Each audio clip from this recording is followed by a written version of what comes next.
Hello, good afternoon, and welcome to the future of Bend City governance. We'll get started. It doesn't look like we're going to fill up these seats, but we'll go ahead and start the program anyway. You can use your program to fan yourself. That's about as cool as it's going to get.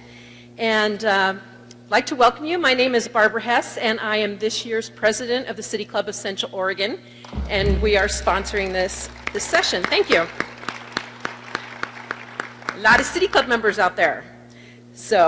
And we are proud to be a partner in the Bend Livability Conference, and the purpose of this conference is to educate, empower, and engage.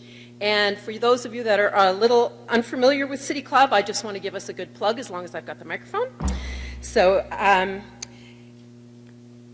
City Club of Central Oregon exists to be the top of mind hub for citizens and community leaders. We intentionally shape our community and influence public policy while preserving our uniquely warm and connected culture. We champion passionately nonpartisan discussion between diverse perspectives, and we do hope that you'll come and join us. We meet on a monthly basis, and we sure would like to see you participate in City Club. That being said, we will get into the program now. And anybody had a chance to see Alice Through the Looking Glass yet? Johnny Depp? No? Well, okay. The reviews were right. But there is a great quote from the book between Alice and the Cheshire Cat when she's looking about where she's going. She says, "Would you tell me, please, which way I ought to go from here?" "Well, that depends a good deal on where you want to get to," said the cat. "I don't much care where," started Alice. "Then it doesn't matter which way you go," said the cat. "So long as I get somewhere," Alice said. "Oh, you're sure to do that," said the cat, "if you walk long enough." So if you walk long enough, you'll get there. But where is there, and where are we going?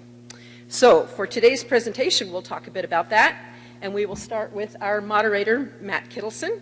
Matt is a senior engineer with Kittleson and Associates, and I got to quit stamping my foot. I'm sorry, I didn't know it resonated.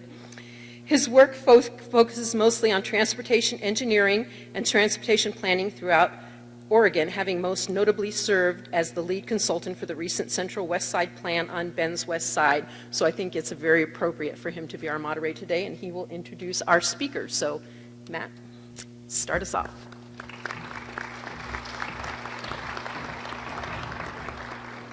Well, welcome everyone. It's been a great conference, and I was wearing a tie and now I'm not, so it's clearly warmed up as we've gone on. Our topic for today is city governance and governance structure in general. So what do we mean by that? It's a topic that's come up in my household lately now that I have a 3-year-old. He's a little bit concerned about the governance structure we have in place with some grievances that he's been airing. So not unlike, I think, us as a city, we're always thinking about how we're being governed, the rules that are in place, and that's really the nuts and bolts of the topic today. To accomplish that discussion, we have a great panel with us today. We have Eric King, the city manager of Bend, and Dr. Philip Cooper, a professor from Portland State, to give us some different perspectives. Eric will start with a local context of how we developed the structure that we have, how Bend has progressed over time to the structure that is in place, and then give us some background on really who does what in the city, not just within the city of Bend, but when you talk about the community of Bend, how do agencies divide up the structure of government and the decision-making power to help the city run. And then we'll pass it off to Dr. Cooper, who will provide a broad Oregon and national perspective on how people arrive at governance structures, when changes happen in governance structures, why, and then some insights he has as to how different structures work.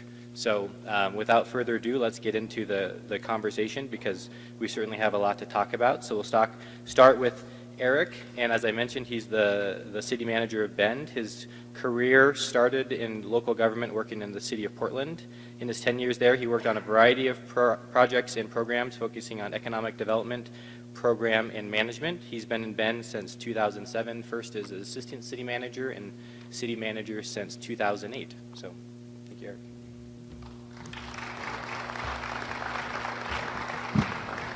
So it is so great to see this amount of people that care about governance, because I think that's something that is symbolic about Bend, the passion that we have, the intention of what we want Bend to be in the future. And really it needs to start here. This is an opportunity for us to really get into the mechanics of how it works. We can have a vision and dreams about where we want to be, but it needs to be grounded in a structure that works for everybody. And it's really healthy to review that structure every couple of years. So I'm going to walk through the history of how Bend kind of got to where we are today. And then I also want to spend a little bit of time talking about the services that we offer and the money. I think that's really big context to deciding how to connect maybe some of these aspirations of where we want to take Bend with the resources that we have available. So I did provide a handout. In absence of a PowerPoint, I did want to have you leave here with just some basic facts about Bend's history and the services and the resources. So I want to first start there. Of 1905, Bend was incorporated as a city. It's interesting. Our first service as a municipality was fire. It was a fire that occurred at the corner of Oregon and Bond, the O'Kane Saloon. A bunch of volunteers put out that fire, and it was at that time the city incorporated itself and got together, and at that time you could purchase a fire truck in a Sears Roebuck catalog. And so for $1,200, that's how the city started its first service of buying uniforms, a pumper truck, and it all kind of started from there. The charter took many years to form, and the charter is like our constitution in local government. It really sets the framework for how we're governed. And it started with a commissioner form of government in the 1920s. There was 3 commissioners that were formed to govern Bend. And I would say at that time there was somewhat of a loose interpretation of administrative and legislative roles that the city had at that point. Then in the 20s, in the city manager form of government, and Dr. Phil Cooper is going to talk about this in more detail, we began to see a movement throughout the country of professionalizing local government, where there was a desire to separate the administrative from legislative arms of government. And so the thought was to mirror the private sector and have a CEO of an organization, the city manager, and have the policy making be left up to the elected body. And so there's a lot more history there, but Bend took advantage of that, as so did many other cities across the country. And in fact, all of our peer cities in Oregon, with the exception of Beaverton, all have a council manager form of government where you have that separation of legislative and administrative functions. So the charter was reviewed several times, and I'll just hit a couple of key points. I'm not going to go through the handout in any great detail, but in 1960 we went from a 3-person commission to 7-member council. I'm sorry, that was still a commission at that point. And there were some amendments that occurred in the 70s to recognize a municipal judge. There was also a movement in Bend to separate out our parks district, and so there were some changes to the charter in the 70s that went along with that. And then I would say a big change that happened, and there's a few folks in the room that have some of this history and could give you a lot more than I can, a charter that was done in 1995, which changed the commission to council, also then put the compensation of our council members. Many folks don't know this, but our council members are volunteers. They receive $200 a month. That was really set forth in 1995. Prior to that, it was $50 a month. They went from $50 to $200 a month. Then in 2002, there was a charter amendment that recognized, there was a controversy at that time around tourism taxes. And it was a desire to have some negotiation that took place that said if council was going to raise taxes, they needed to go to the voters. And so the council agreed and put an amendment out to the voters that would require any taxes to be approved by a majority of the Bend citizens. Then in 2004, the charter was amended to really, I think, respond to some concerns around how council members were elected. So council members prior to then were elected the top vote-getters. So it was sort of the beauty contest model that whoever got the most elections in a year, or an election year, received the spot. It changed in 2004 to have a position by position. So you had to declare which position you were running for and compete, and that's the system that we have today. It was also at that time that council members were elected at large, so they represent the entire city. Most recently, in 2011, there was a desire to review the charter. Some similar conversations that are occurring now occurred back then. One of the questions on the table was, is it time for a directly elected mayor?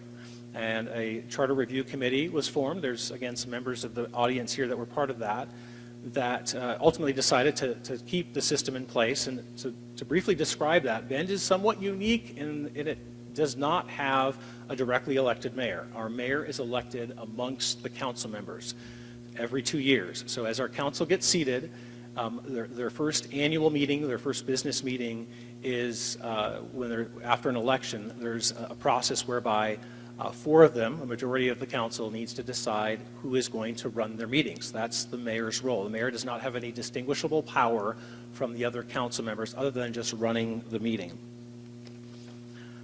So what do we have today? We have 7 elected officials. They're either 4 are up for election or 3. We've got 4 that are up this fall, and they're again specific to a position. So if you're running, you have to declare which position you're running against, and the mayor and mayor pro tem run every 2 years, and they get elected amongst their peers. The stipend is still in place at $200 a month, and the positions cover the entire community. And we have a few council members here. I would like to just point them out. I saw Nathan Boddy in the back. We have Casey Rotes, Barb Campbell I saw, Sally Russell. Did I miss anybody? And then we have a few former council members. Bruce Abernathy, who was mayor. I saw Bruce. John Hummel, Orrin Teeter. See, you couldn't just slip in and be invisible. I was going to call you out. Yeah, sorry about that. Did I miss anybody else that has served on council? Okay. So what do we do? What does the city do? And I think, again, grounding us in basic knowledge, and this is the mission of City Club, is really important when you talk about governance structure. And it's 3 things. It's public safety, infrastructure, and community and economic development.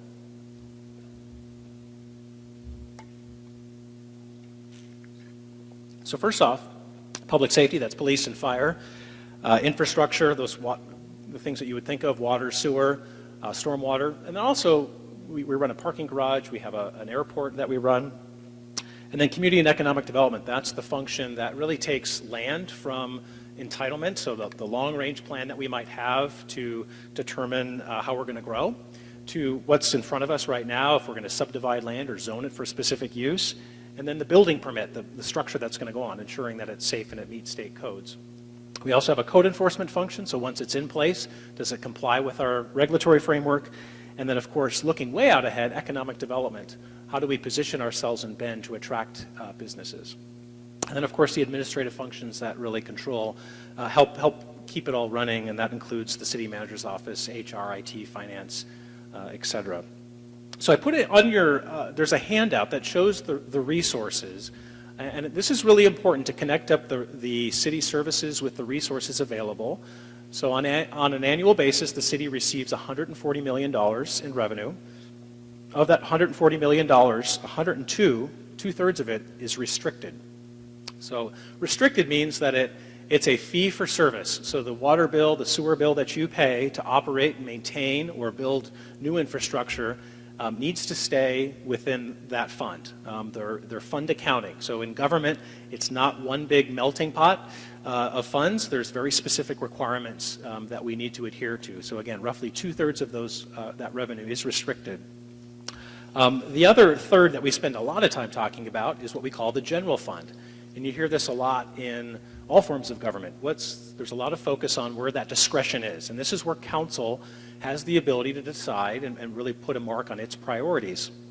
And so for our general fund, if you look at the handout, there's one side that has where the revenue comes from, and then the other side that has where the revenue or what the expenses are. So I'm going to talk about expenses first.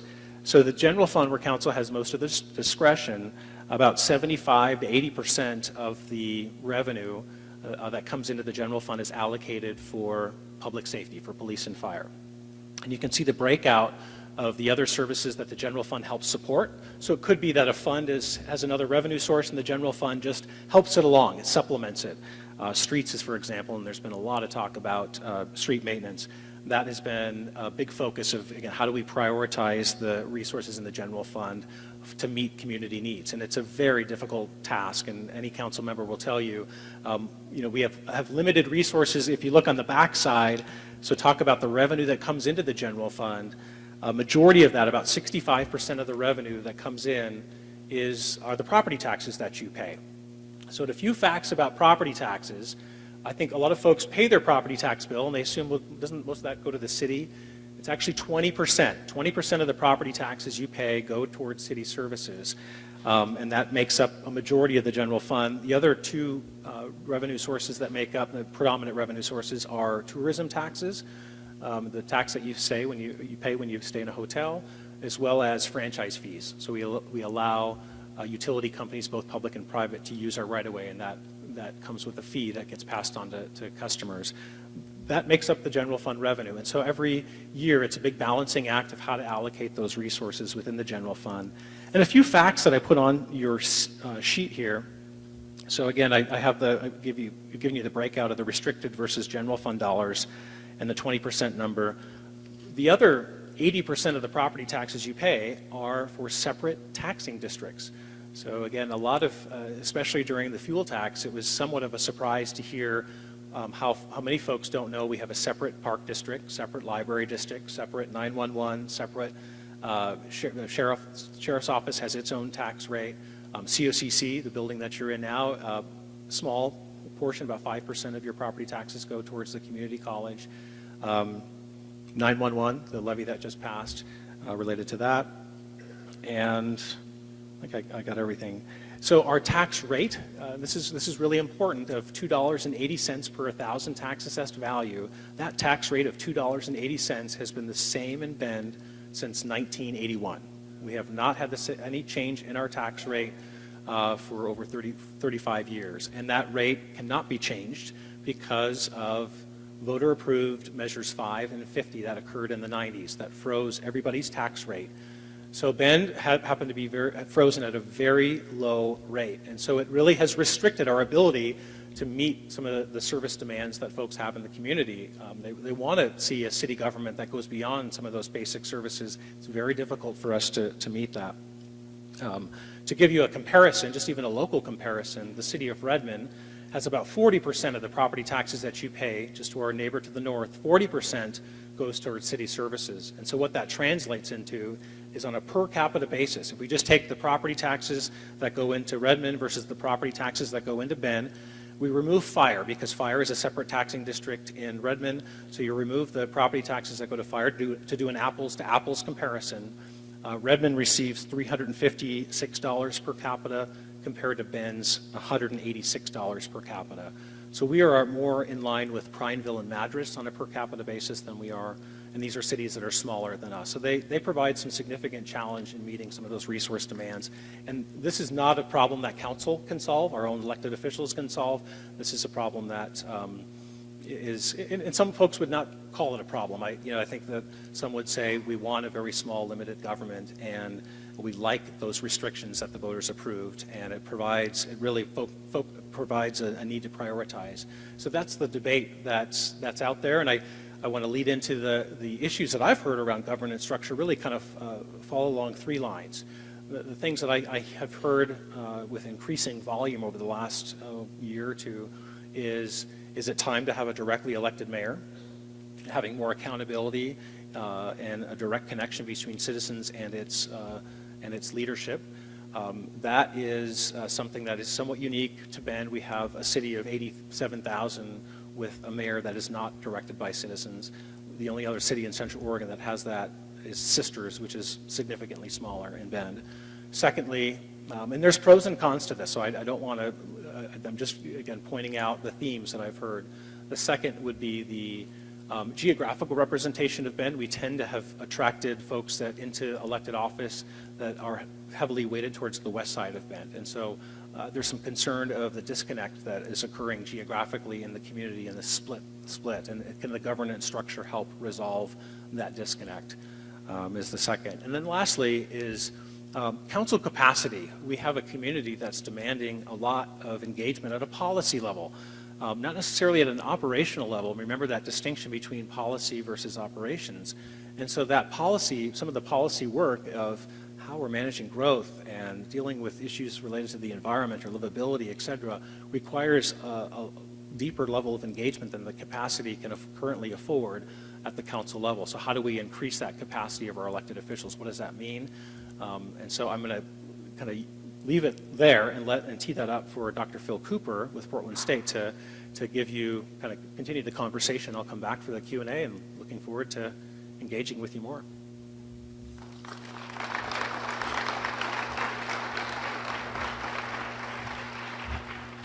Thank you, Eric. Next, we have Dr. Phil Cooper. Professor Cooper is a professor of public administration in the Hatfield School of Government at Portland State University. He received his PhD from the Maxwell School of Citizenship and Public Affairs of Syracuse University and is a fellow of the National Academy of Public Administration. He is an honorary member of the Oregon City County Management Association and is the lead faculty member for the local government administration, specializing in the Masters of Public Administration program at the Hatfield School. And he also, relevant to this conference, has a broad background of implementing sustainable development policies. So, Dr. Cooper.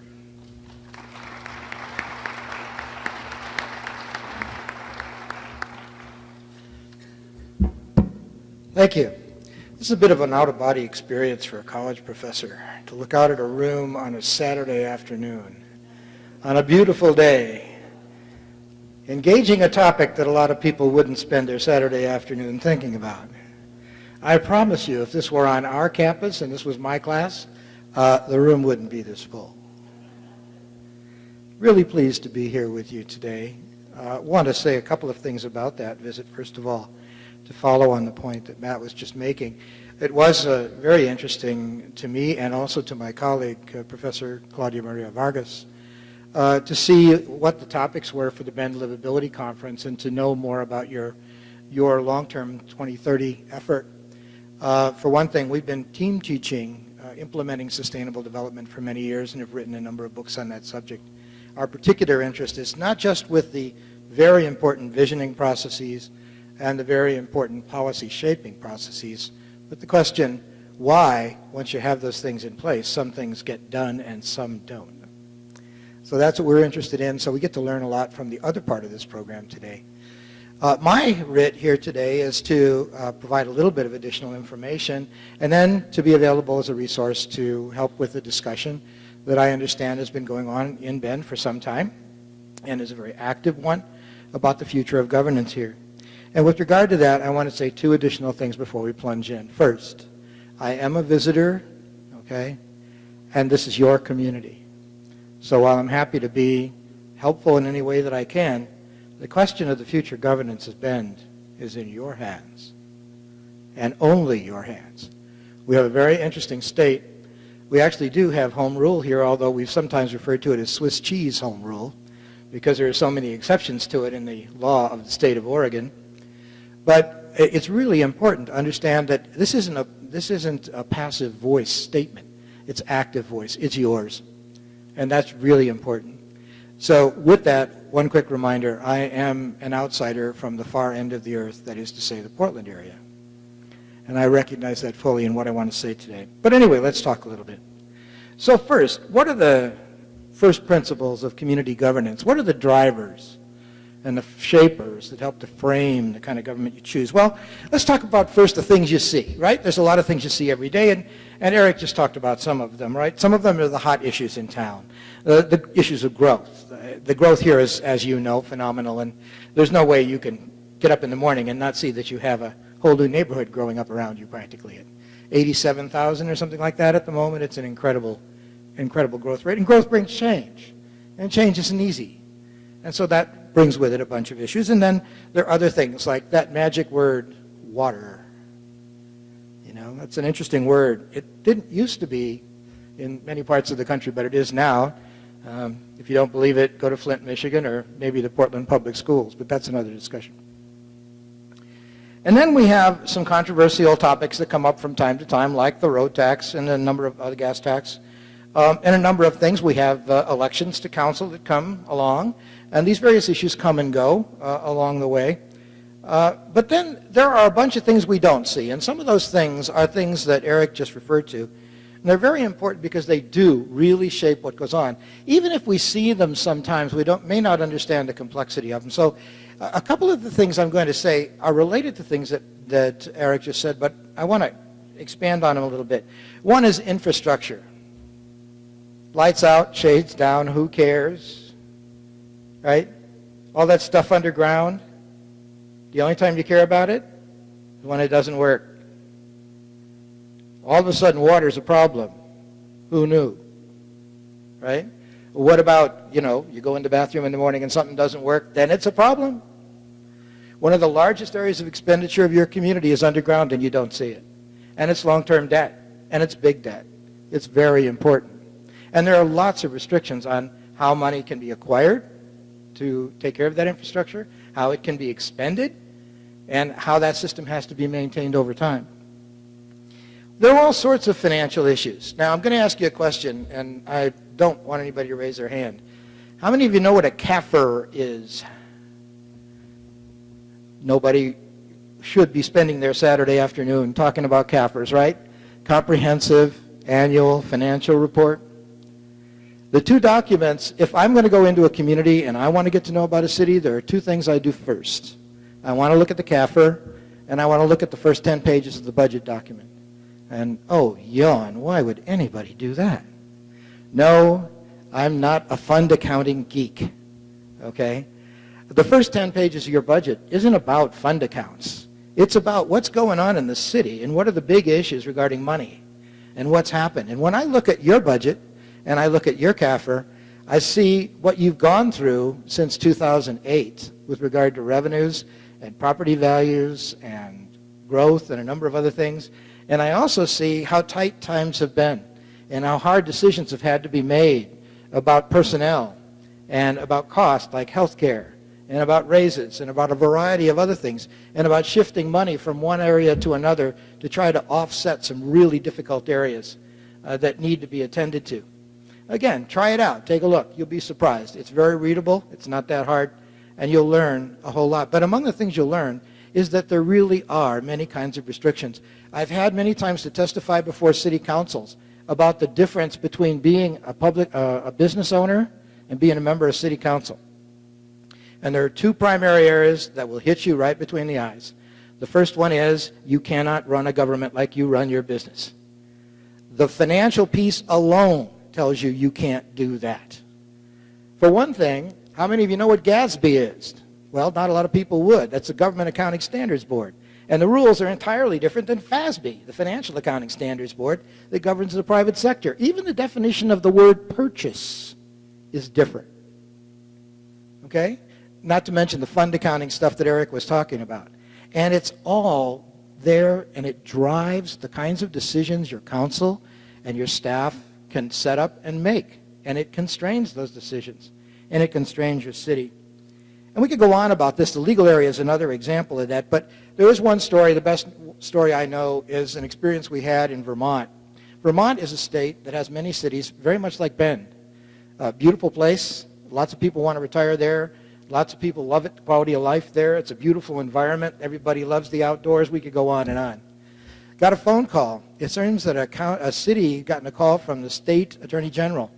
And the state attorney general had said, I'm sorry, but everything your city is doing is in violation of the law, by which I mean all of your contracts are illegal, all of your human resource policies are illegal, and you're in violation of a whole bunch of state laws. Well, it turns out the community had not been paying attention, and they'd had a lot of people who've been involved for a long, long time, and they didn't have a city manager, even though they had a council manager charter.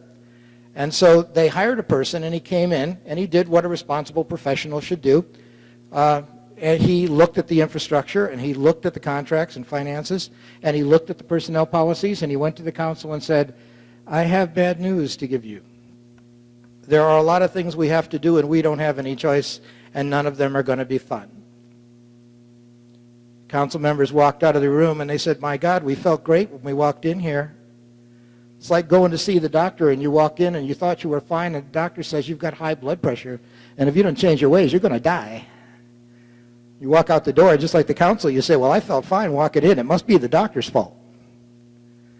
And so there was a question of whether or not they were going to change their form of government and get rid of the council manager form, because it must be the manager's fault. Well, it turns out that actually the community got involved, and a lot of people got involved in participating in the community, and they've done a lot better since.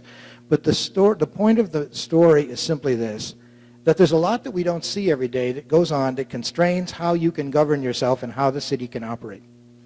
Last couple of points on that to get off of it. The fact is, after the council makes a lot of decisions, the city staff has to implement those decisions. The decision goes off the agenda, it's taken care of, but the implementation stays on. And also, so does the coordination of projects and programs. You know, all these different decisions that get made, somebody's got to make them work together. And that's a complicated task. And you have to have a governance structure that allows you to do that. Okay, so let's talk about some of the things that drive you from outside. We were just discussing Acts 5 and Acts 50. And some of the things that constrain what you can do because your revenue is constrained. Well, same thing is true with PERS. If you've been watching what's going on with the public employment retirement system in the state, you realize there are a bunch of decisions that have been made that the city of Bend doesn't have any control over that are going to have a big impact on Bend and other communities in the state. So there's a lot going on at the state level and at the federal level. And these are all mandates. They are not things that the city of Bend can say no to, and all of them shape constraints on what the city of Bend can do. And finally, there are the aspirational things that you want to do, like things being discussed here at the conference.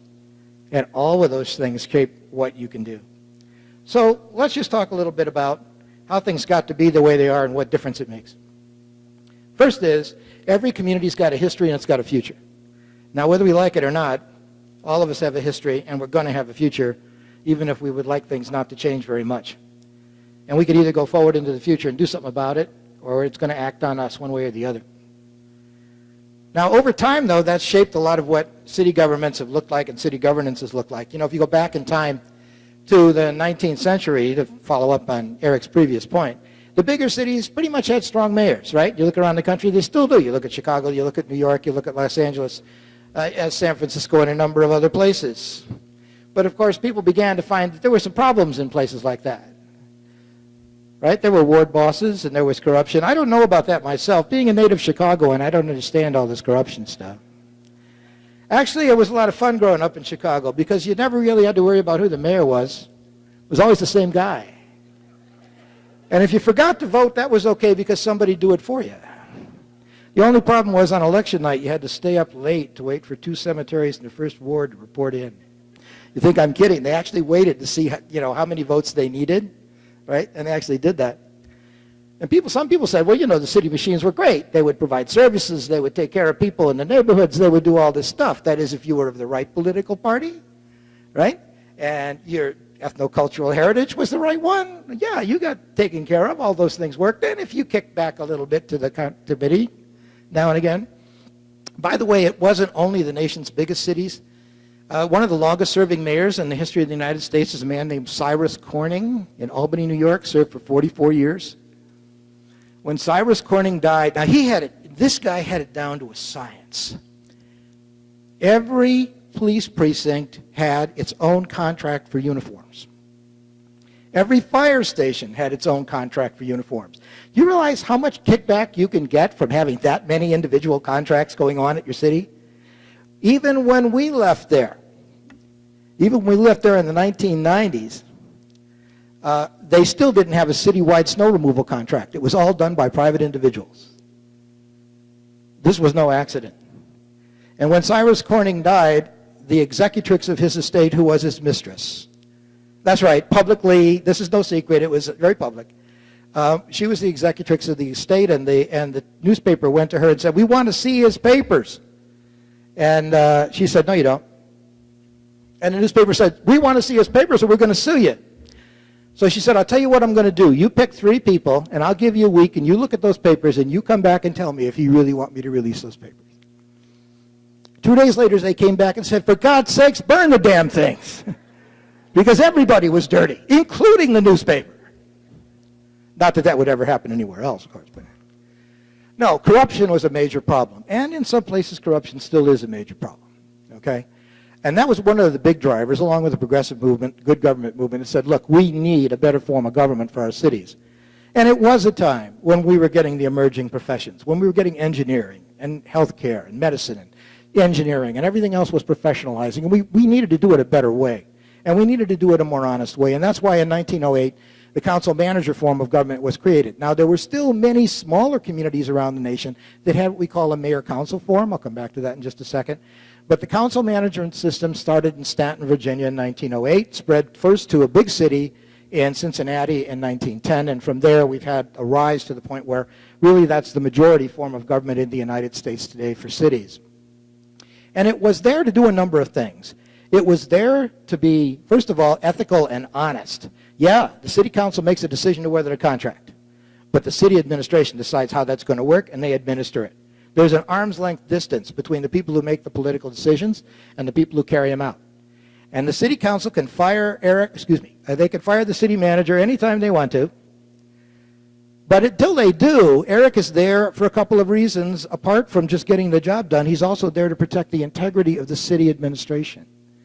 And he and other city managers may reach a point when they say, no, thus far and no farther, we can't do this ethically. And that's why the International City County Management Association has a very strong position with regard to the Code of Ethics. Very accountable. The council can remove the manager anytime they wish to, but unless and until they do, there are limitations between those two parts of the city. Also a part of that original plan, elect people at large. Any idea why? Then everybody has got to care about the whole city. One of the big discussions is, well, let's go by wards. Well, of course, one of the reasons that you have this form was to get rid of the ward bosses. That's one of the reasons you got at-large elections. And the other reason was to say, well, wait a minute, here in the Pacific Northwest, we have a very poor record of having minority group representatives, ethnocultural minorities, on city councils. And we do. Look at the data. It's terrible. So one of the moves has been to try to go to single-member districts with the hope that maybe you'll get some districts that can have a much greater likelihood of electing Latinos or Native Americans or African Americans or others to the council. As a city manager, Fort Worth once told me, Bob was African American and was at that time city manager, and they went through this, and he said, the only thing that I've had a problem with is I tried to talk to my colleagues because now they do have one African American on the council and one Latino, but nobody else in town really has to pay attention to that electorate because they don't get elected except in their own ward, and all they have to worry about are the people who live in their own ward. So there's been that tension between at-large elections and single-member districts, and it's been with us for a long time. The other idea was that you would have a smaller council and that you would have a council that would not have any kind of a direct power over the administration of the government. So the mayor-council form was quite popular for a long time in smaller communities, hasn't been for a long time. If you go around the country today, you'll find that once you get to 10,000 people, beyond 10,000 people, up to 500,000 people, it's somewhere in the vicinity of 60, 65, 69% to 24%, to 34%, thereabouts. About 2 to 1 have council manager forms because they want good services, efficiency, effectiveness, economy. That's a set of values that they have. And the political responsiveness question is one that they trade off. And they say, well, you know, that's a set of values we're willing to trade for because we want those other things. And that's one of the reasons why you've tended to have that trade-off.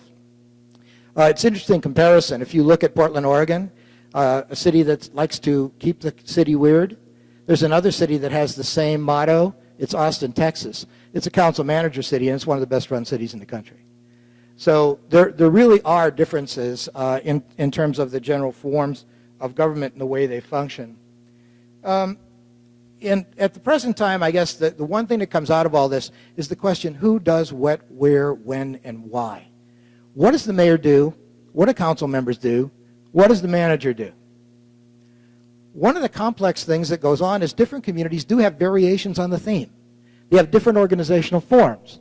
Some do have directly elected mayors, but those mayors don't necessarily have any additional powers. Some of them have different terms. Some of them have different stipends that they get, although I have to tell you that cities in the over 70,000 bracket, I just checked the data, only about 7% of them get $20,000 or more annually, okay? And there's a big question about, okay, so if you do give that person $20,000 or whatever it is you pay them, who can serve at that point? Can they still afford to serve at that point? Is that enough? And by the way, what do they do at that point? What's their job description, and how does it relate to the city administration? So, who does what, where, when, and how? What does the mayor do? What does the council do? What does the manager do? And what does the city staff do? If the principal role of the city council and the mayor is to engage with the community and decide for the future, that's one thing. If they're going to be trying to get involved in the day-to-day operation of the city, that's a very different role. And that's one of the debate that sometimes happens in communities that are thinking about their governance going future.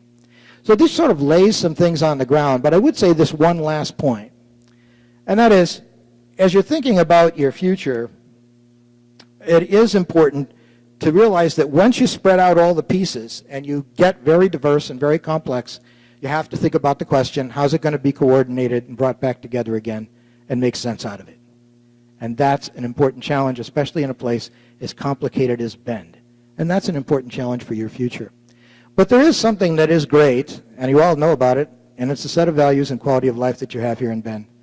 So I'm going to close by borrowing a postcard from one of your students who participated in the project that Angela Reed coordinated with the schools, and it was signed by a student who only signed it as M. He or she wrote, "Dear Future, I hope that as Bend grows, so it does its generosity, its kindness, and its warmth.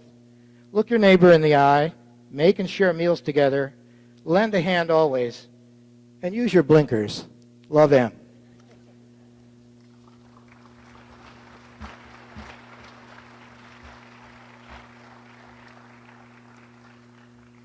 Well, thank you to both Eric and Dr. Cooper for that. We now have about 20 minutes, 25 minutes or so for questions. So if you'd like to ask a question, please come up to the mic here and keep your question to the point, obviously, so that we can get, I'm assuming we'll have a lot of interest and thoughts. So make your way up and we'll get over here to prepare for some questions.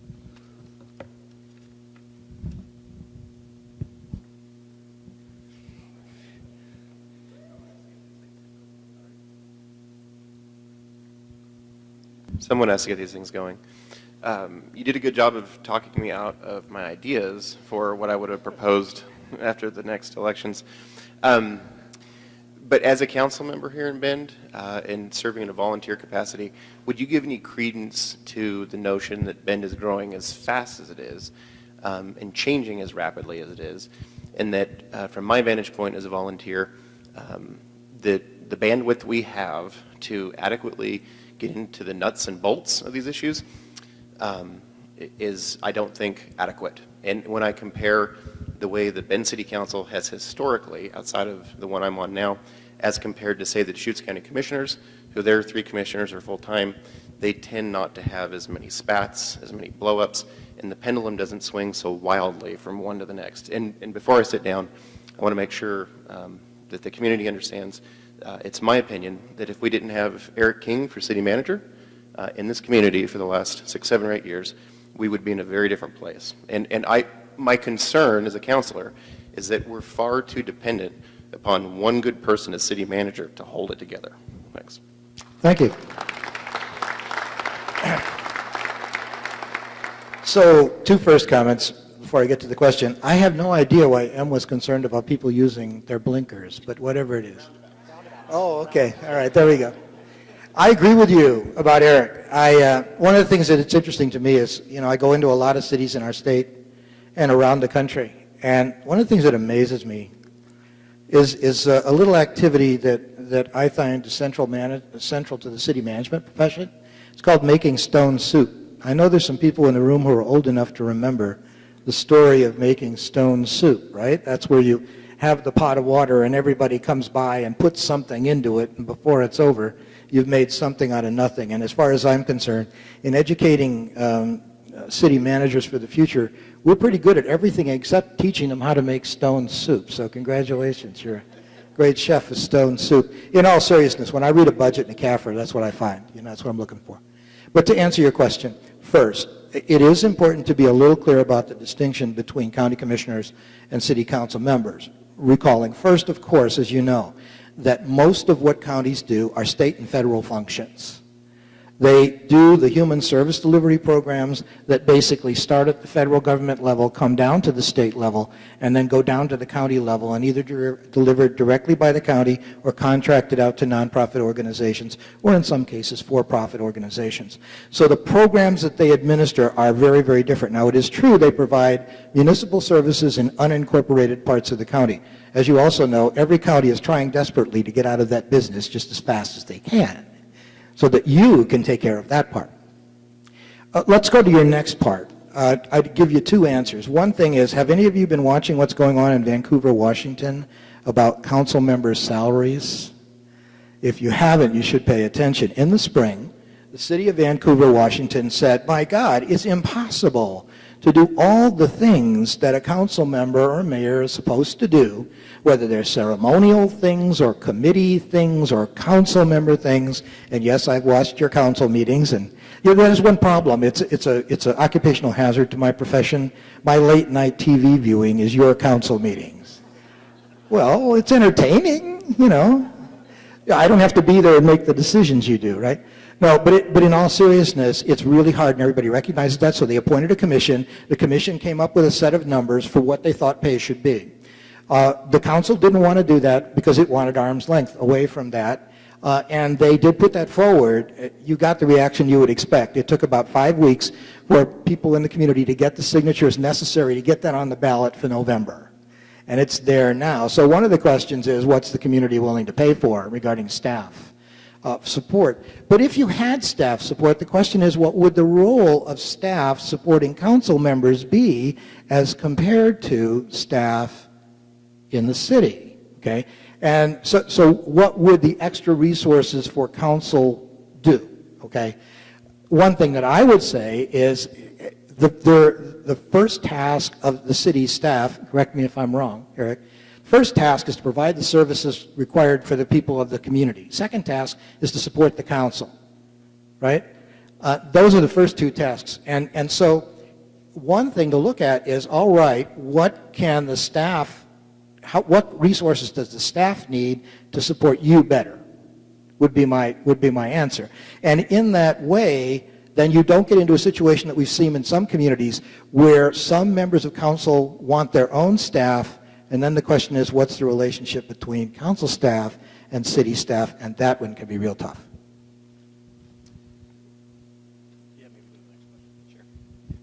Yeah, please come up here to the mic so everyone can hear your question. Right, so it's related to that. So thanks to getting the nuts and bolts about having full-time city council members. I moved here from Austin 2 years ago, so I'm familiar with this form of government, but we did directly vote for our mayor, and our council members are full-time. So that was kind of getting to the infrastructure and the budget of it. But if you could underline any pros and cons of directly voting for a mayor and having full-time council members as compared to how we have it now and how it could be. Yeah, there are lots of communities in the state that directly elect their mayors, as Eric said. That's not unusual, but it's important to realize that our mayors generally do not have, other than convening authority, other functions. They don't have veto authority and so on. Now, there are some kinds of things in certain city charters that are a little bit different. As Eric said, your charter is like your constitution, so you have to read the charter to know if there's any differences. But in general, yes, lots of communities elect their mayor independently. That's not a problem by itself. I think one thing it does is it raises the visibility. So maybe in terms of function, there's not a major distinction, but putting the mark down, it raises that I guess sort of kind of visibility and some of that work that has to take place in the community of kind of presiding over an issue. If there is a directly elected mayor, you tend to see more visibility with that position. How important is an active charter review committee to a growing city? Well, I would start off and say I think every 5 years is a good amount of time to actively review your charter. So no matter what side of where you take the issue, if there being maybe some of you think that it needs to be changed, others think that it's fine. I think you need to actively participate every 5 years or so. It's kind of like if you run a business, it's your strategic plan or the goals that you set forth. Your governance structure is no different. You need to make sure that you're looking under the hood once in a while.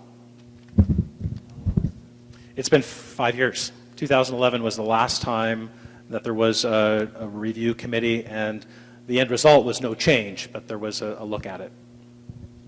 There are a couple of cautionary notes. Sometimes, and having served on a couple of charter review committees as an outside person, it's important that there is enough time between charter review processes to actually look at, approve if necessary, implement, and see the results of charter change. In some communities that doesn't happen, and it's an important thing to see. The other question is to try to make sure that process, in its nature, it is political in the best sense of the word, but in its nature, it's also vulnerable to becoming politicized in a problematic way.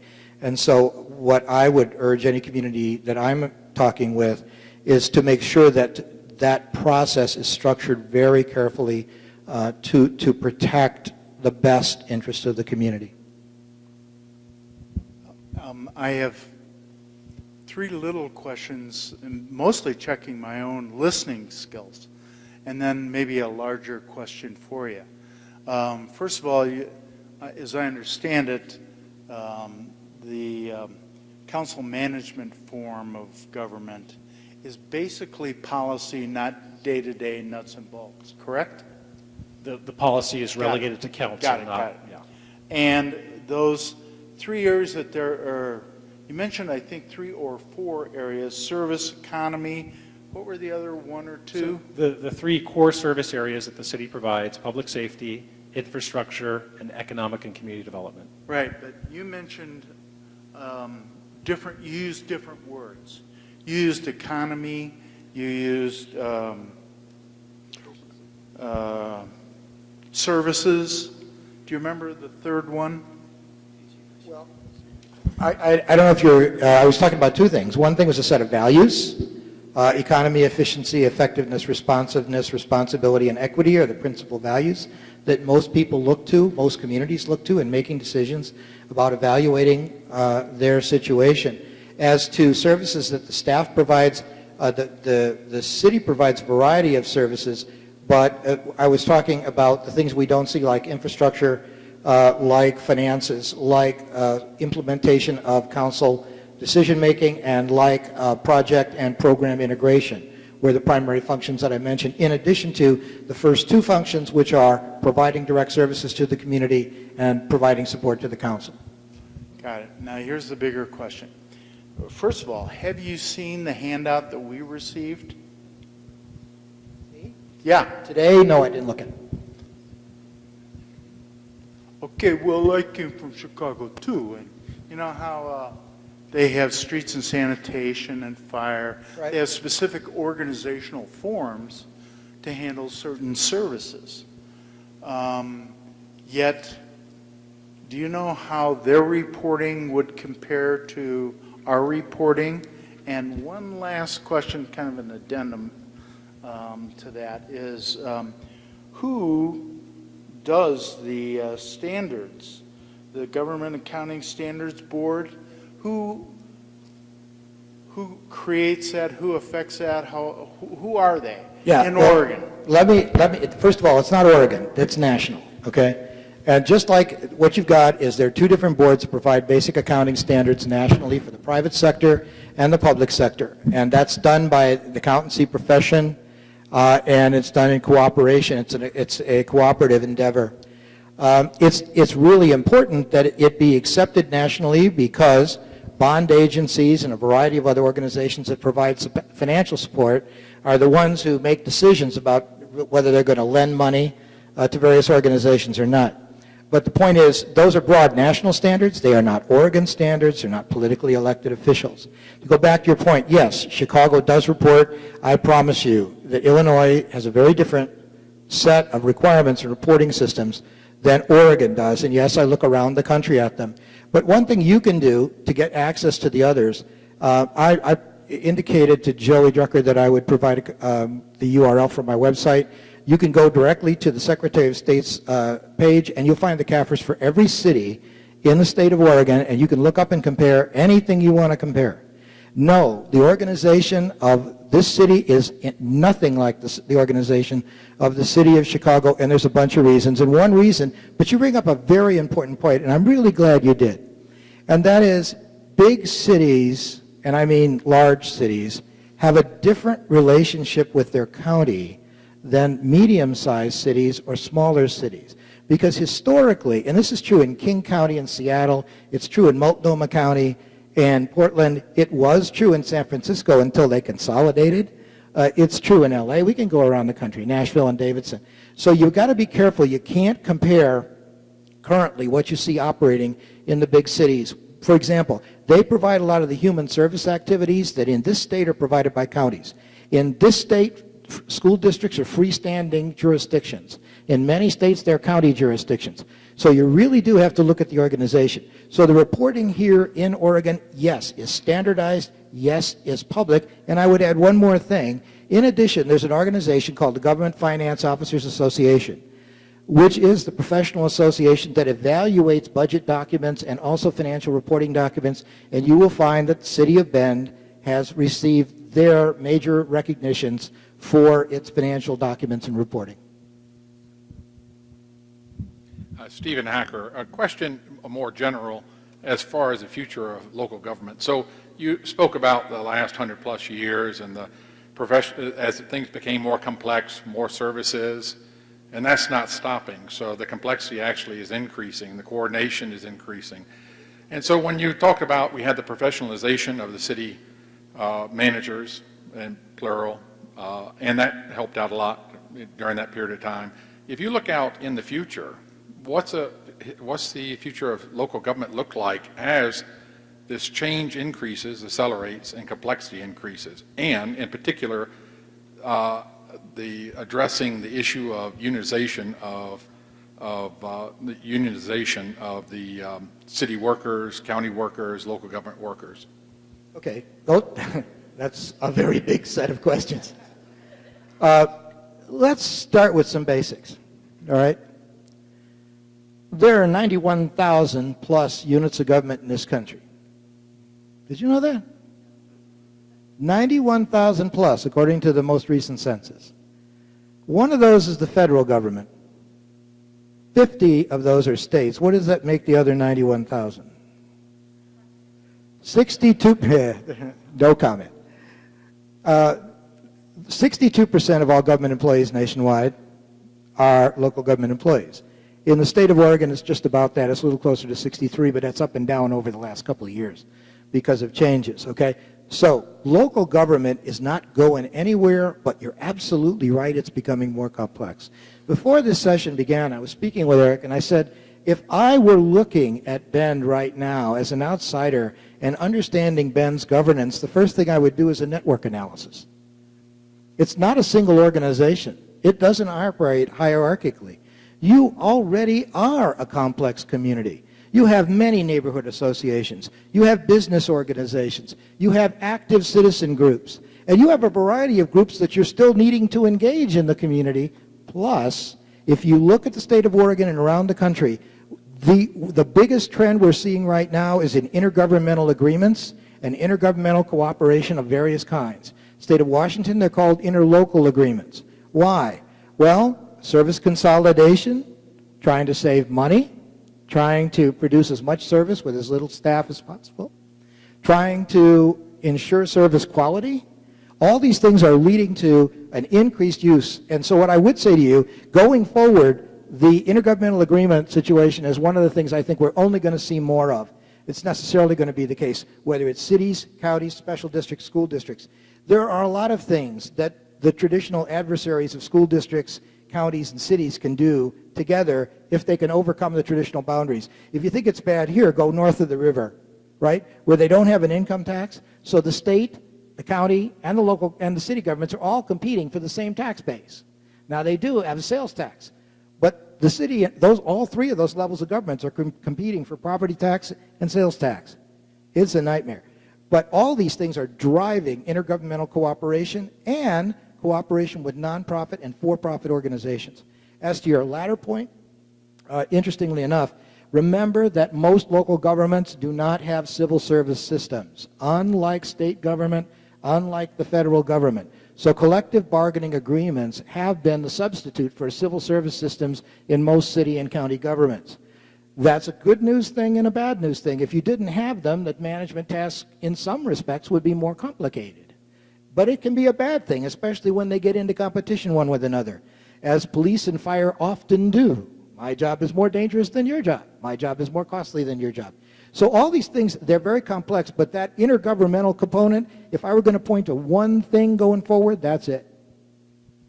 Let me just follow up on 2 points. One, in terms of the trend or future of local government, what you see a lot in Oregon is this trending towards special districts. So this fragmentation, this more decentralized form of government. We have, of course, that here in Bend. You go more East Coast and it's more centralized authority. And I think part of that is, again, these tax reforms that came in place that put these caps on everything. So the only kind of the workaround that some communities have done is sort of split pieces off. You know, here that's happened in Redmond. Redmond took their fire district and formed a separate taxing district. We saw that with 911, the library, parks. That seems to be a growing trend of these special districts here in Oregon. I think there's something like 1,000 special districts. 1,056 in Oregon. 226 cities and 36 counties. Yeah, so that'll show you a trend that's happening. The second issue, in terms of modernizing how we manage folks, it really has, like for example, in the city of Bend, we have all of our department heads are on employment contracts. They're not part of a collective bargaining. We've modernized our system to the private sector, so they're at-will positions. We do have police, fire, and a general unit. None of those are nationally affiliated, so we really pride ourselves in having good relationships, because that's where it starts with our collective bargaining units. And I think when you get some of that detachment of allegiance to something that's not here locally, that's when things start to deteriorate, or can if you don't manage it well. And I think we're very fortunate here in that we've got good relationships. Neil Bryant, Dr. Cooper, you get to go home to Portland safely after answering this question. If you were in charge... Are you sure about the safe part? Yeah, I'm positive. What 3 recommendations would you make as far as changes to the city charter for Bend? In all seriousness, I didn't come here and do the research that would even look at that. Yes, I did read the charter. Yes, I did look at your ordinances. Yes, I did read your budget and your CAFR. But I would say 2 things. First of all, if you asked me to do an analysis and talk about challenges and strengths, I would answer that question if I had the opportunity to do it and the time to do it. But I would never tell you what I think you should do. I could suggest, if you asked me questions about ideas, I could give you strengths and challenges. I'll tell you why I don't do that. First of all, by the way, I'm not a paid consultant, okay, so let's be clear. But I really think that charter change is something that has to really develop within the community, and then you deal with the technical issues on the other end. You don't want somebody like me involved in that on the front end. That's not the way to go at it.